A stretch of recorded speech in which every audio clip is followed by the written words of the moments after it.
Hey there, gang. So I'm just making this quick introduction before you see this because I was unable to hear the direct tap from the PA system because that was going into Pro Tools. I didn't hear it until I was editing the video.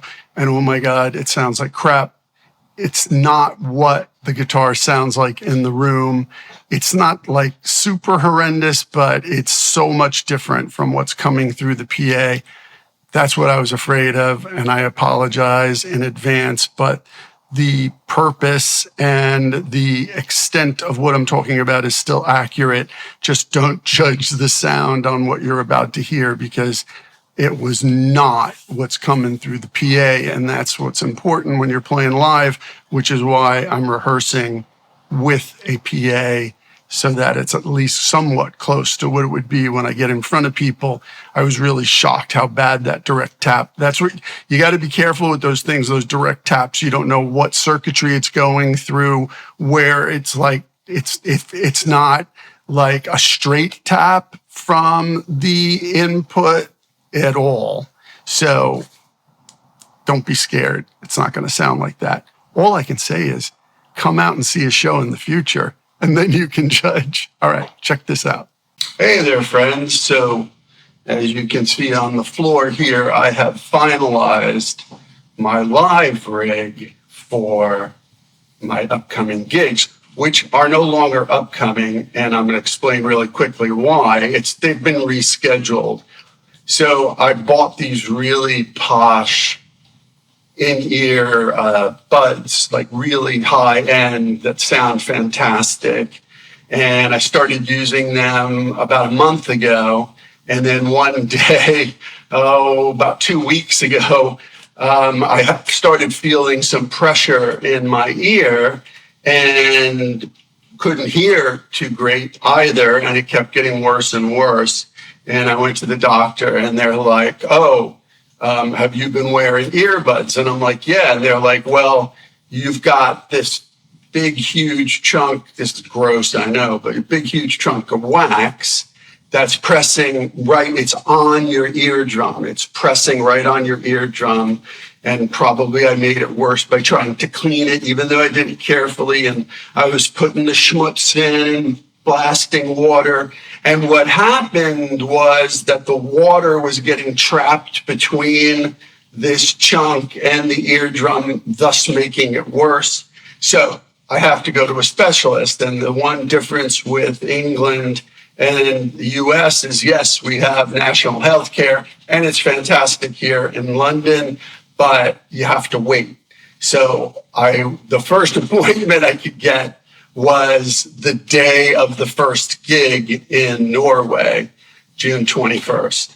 Actually, the first gig was June 20th. So the date of the second gig was the first appointment I could get to get it removed. It's thus, in the meantime, I've actually been able to, by doing what they told me to do every day, relieve some of the pressure so I can hear a little better. But I still think it's not 100%. And so I have to go to an ear specialist, and that date is June 21st. And so we had to push everything back. But in the interim, I finalized my board, and I will continue rehearsing now. And I want to show you what I came up with. I didn't really have to make too many compromises, but it works out great for me.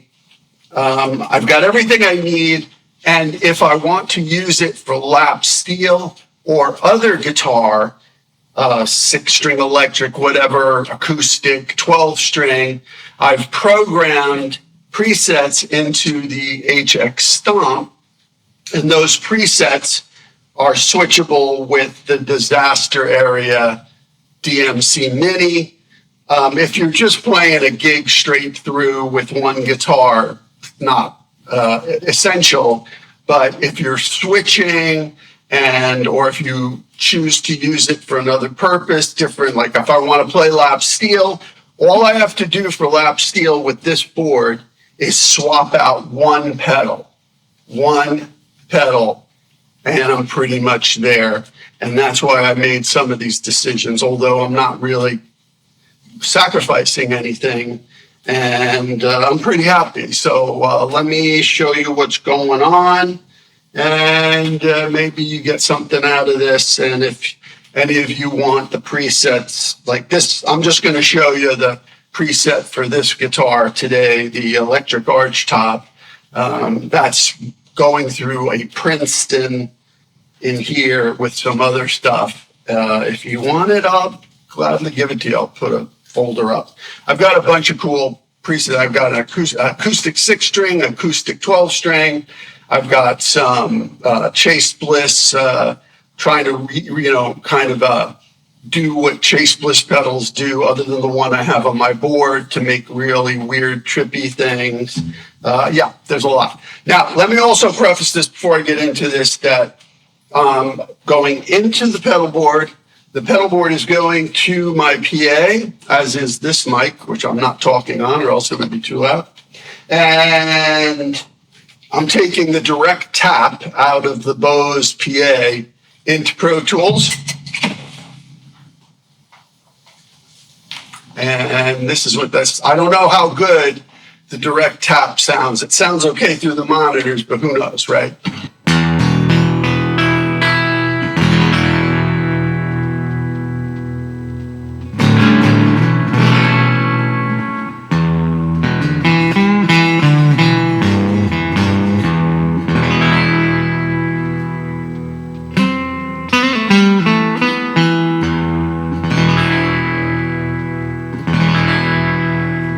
That's with the drop high E, and that's nothing on but the Helix right now. So this is what I came up with, and you'll see this on the second camera.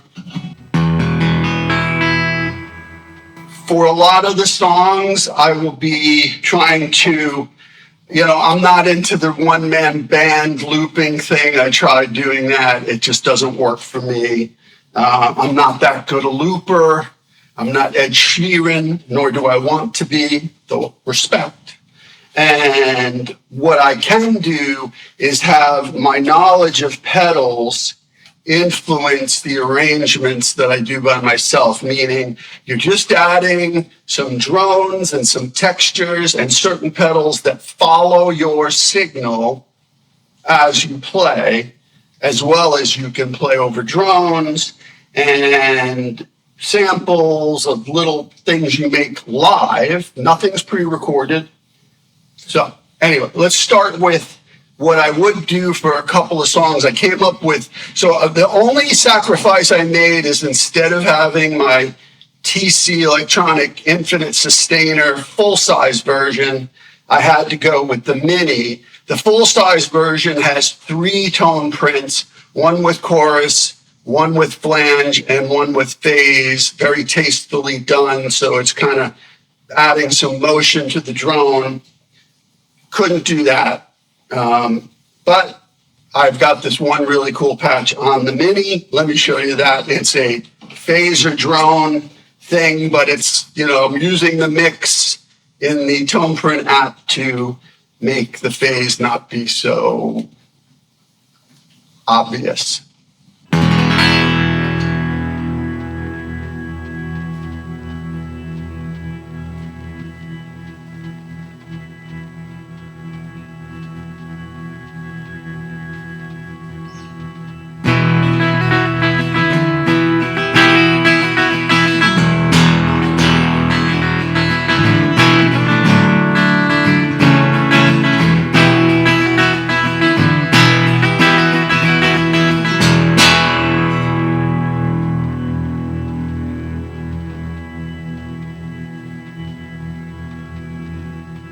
Just a nice subtle drone. I can turn up the mix,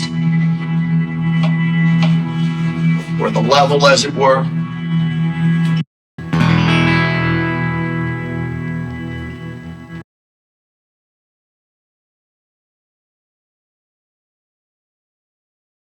There you go. I put the Infinite Sustainer after my chorus because the chorus has many functions. especially if I use this for lap steel or for experimental things. But since we already have the phase modulation on the infinite sustainer, I wanted the chorus, because if I'm using it for chorus, I want that to be before. So here's that sound. And this is the lick-to-term audio, if I'm saying that right. It's that new nostalgia pedal lick-to-term does. It's pretty good. It's pretty good. There's a lot of choruses I like, but because this does so much more, it got the nod.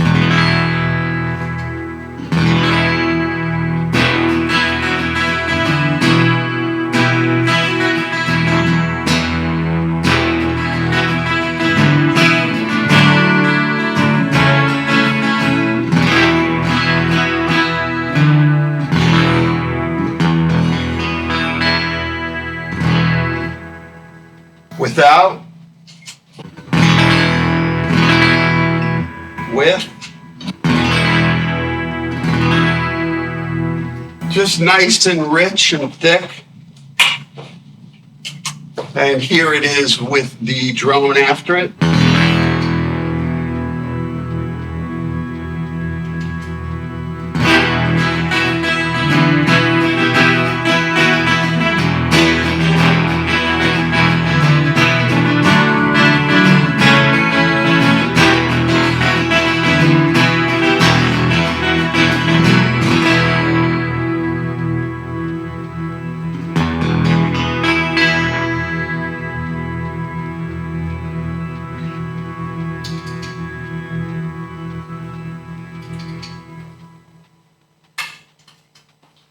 Now, there's a weird thing that so in the tone print, I had one more control for some reason than I did when I did the exact same tone print for the larger version. So this thing has got this like feedback cycling thing going on that's super duper cool. So like every once in a while it comes around and it's like it features this one frequency that kind of folds over and goes back. I couldn't get it on the big one because, like I said, this had an extra control for the second LFO. Maybe it's because I started with another type of modulation, but you would have thought that it would have flipped over to the phaser and given me that option. I couldn't get it to do it. So in a sense, this one's even cooler. But I do miss having the other two options. And then, of course, you've got the onward, which does its own thing, and it's being modulated by, let me show you.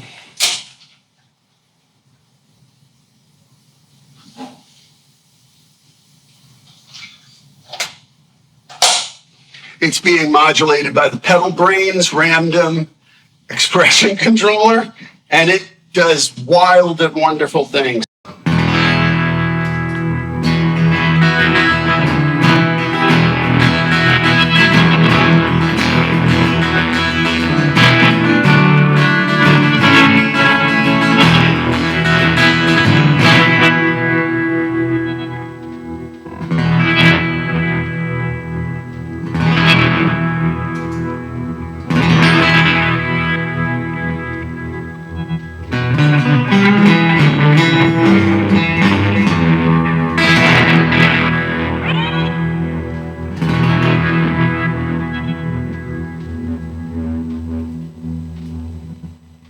Now, the onward does not behave that way entirely unless you have the Pedal Brains feeding it this random wave thing, and you can dial in the intensity and how strong it will be in the blend of the expression. It's just crazy. Again, I'll show you what that all looks like because there's other stuff underneath.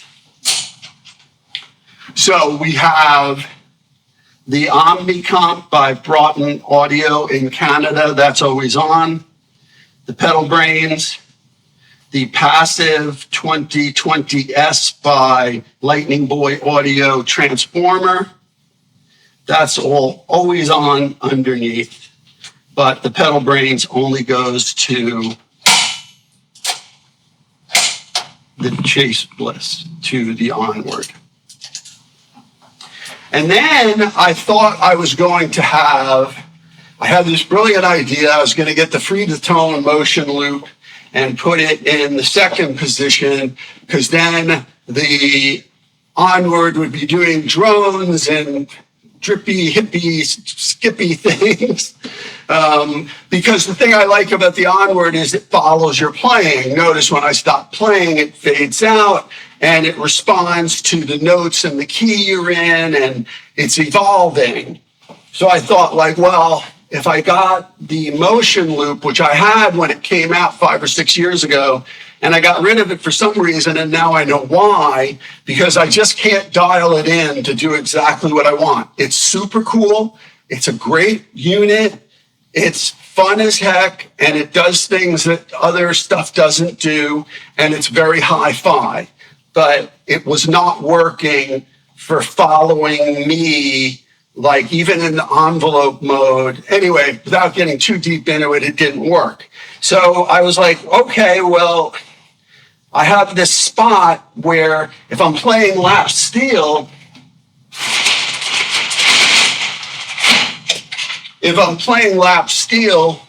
the Alexander syntax error 1 would go in the second position, and I would use a wah up front, and that would be the only addition, because the wah and the expression pedal control over the frequency and other parameters for this thing are just incredible for improvisation, especially free improv. And so this would go when I'm playing lap steel after the Onward. So I'm like, well, if the motion loop doesn't go there, what goes there? Well, what goes there is the tensor. And here's why, because it's just amazing, right? I've been using the tensor since it came out. I think I have 3 of them. And I was like, okay, well, let's just put that there and see what happens. And what happens is magic. The expression pedal on this side is controlling that. The volume pedal on the right side, which you can't see, also controls the feedback and the mix of the delay, which is in the HX Stomp. And we'll talk about that later. So left expression to tensor. I set the parameters for heel and then for toe, and I can sweep them. I don't even remember what they are, but they were cool.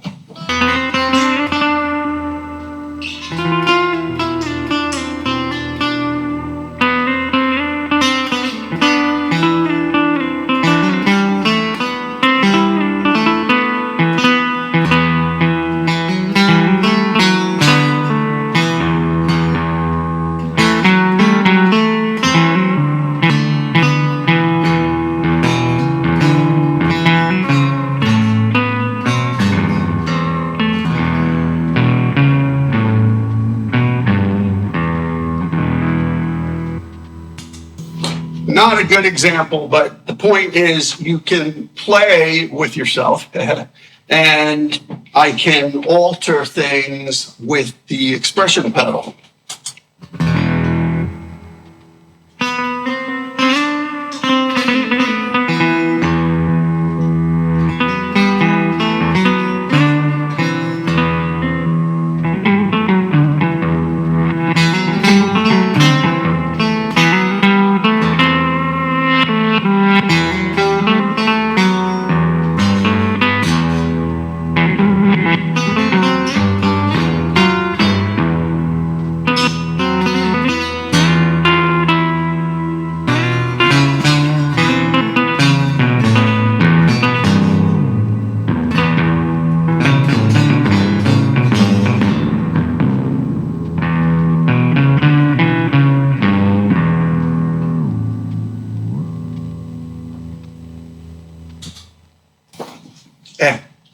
Something like that.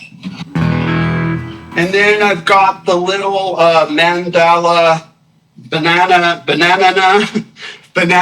mandala after that. And the reason it's after it is because that one is static and it's not going to change once you put it on. So if you just want to add a little drone or texture, and I've got it set to random.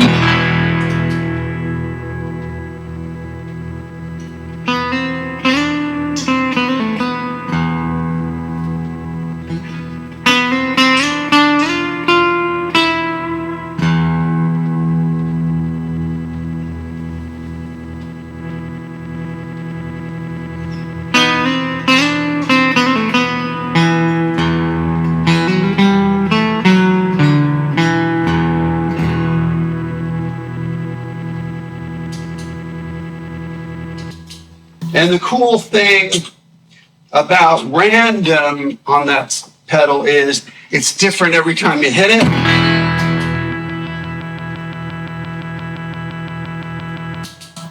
Which is nice. And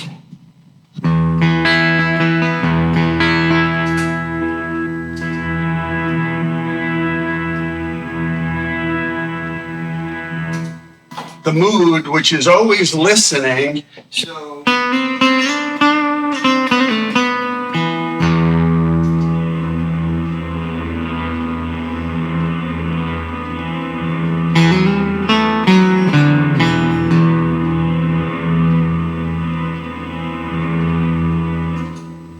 So that's really cool to have as another little textural thing. All these things are little subtle textural things, so I don't have to be a tap dancing looper, and I can play, and the mood is always listening. The onward goes with you as you play. The tensor goes with you as you play.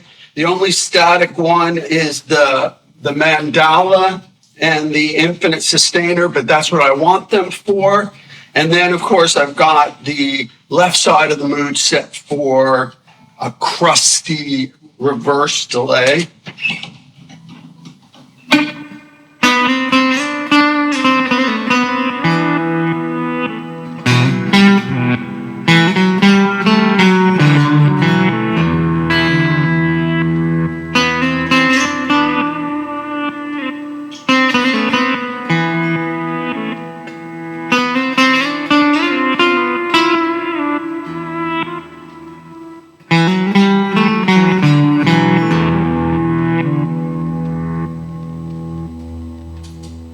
A really nice textural thing.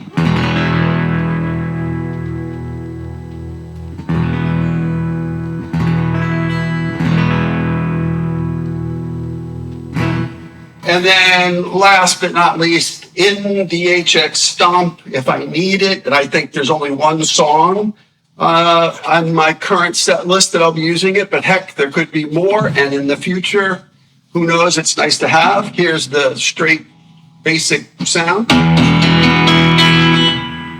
And then I have a overdrive.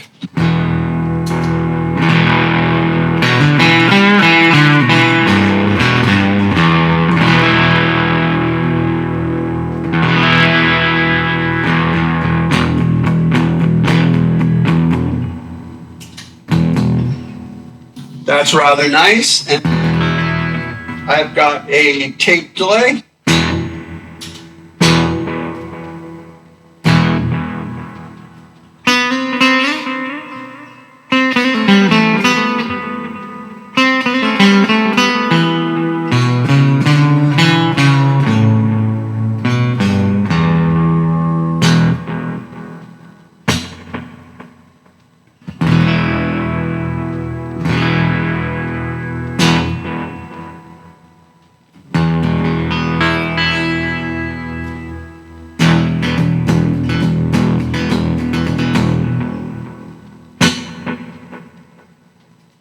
It's a nice sound. I would prefer to have the Strymon EC1, but can't fit it, and the tape delay in the HX Stomp is pretty close, pretty good. Not as good as the Strymon EC1, but pretty damn good, so that'll do. And then, like I said, I can change presets with the disaster area, I love Disaster Area, and I love Alexander. Matthew is a flipping genius. And yeah, so there's the board. I've got my mic right up there. Got my harmonica I might play on a few songs. For this trip, I will be playing when we reschedule a couple of shows. This guitar through the whole thing. I do have presets for this guitar because there's 4 or 5 songs I want to do on 12 string. And then ultimately, you know, in the future, if the money's there and I can have a roadie guitar tech person, I will also have an acoustic 6-string. And I have presets for that as well that sound amazing. I got some incredible IRs for this and for that, for the Martin, and just mind-blowing how great they sound. I'm really impressed, and you know I'm not impressed easily. So that's the live rig, and the only other thing I didn't show you is the delay. I have to go over here. The delay, I can change the mix and the feedback, which is a cool thing to have when you're by yourself to add more texture. It's all about texture. All of these things are about adding some texture because I'm up there by myself. I can dance around if I want, but I still have to like fill space and do it organically and justify it so that the audience enjoys it but isn't distracted, if that makes sense. So.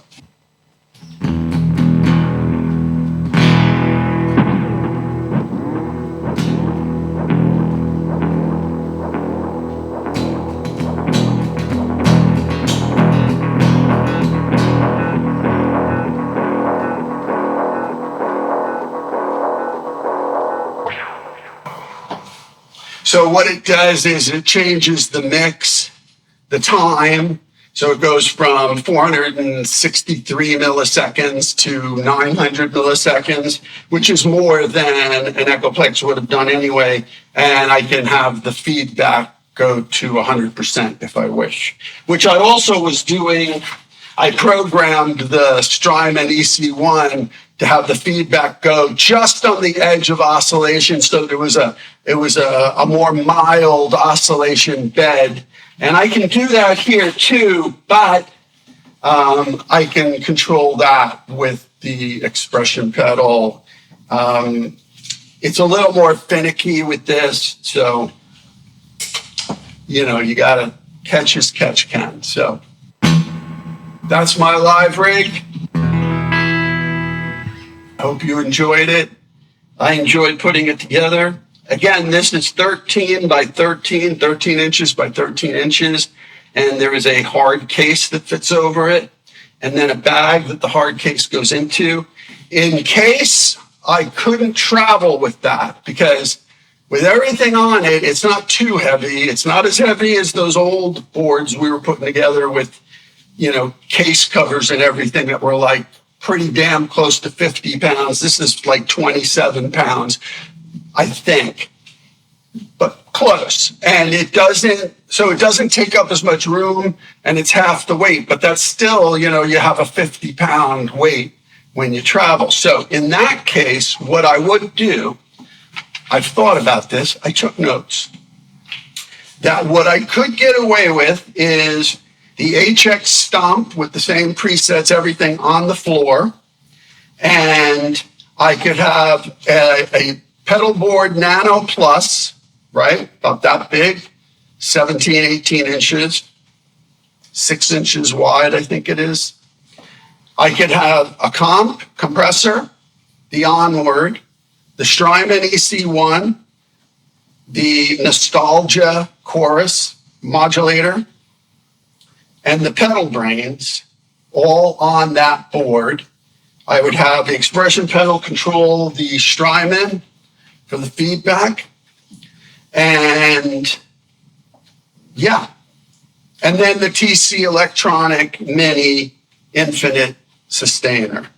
But on that board, on that portable little board, I might be able to actually fit the full-size one, because that would be half as much stuff as here, but just the key thing would be the HX stump would have to be off to the side, which would be fine because everything I'd be stepping on, except for the overdrive, would be for that one song would be to my right. And that would be okay because the delay I wouldn't have to worry about because that would be covered by the Strymon. And that would be for like a really stripped down fly rig so that it would be half the weight of this. So that would be more like 14 pounds, and it would be easier to conceal in your luggage and put clothes around it to protect everything. That's if I had to. But the reason I like this and I've gone for this and spent so much time on it is because, like I said, I can texturally add so many things in a subtle but effective way. So if I have the choice, that's what would go with me. So hope you enjoyed that. If you have any questions, let me know. We can talk about it. Thanks.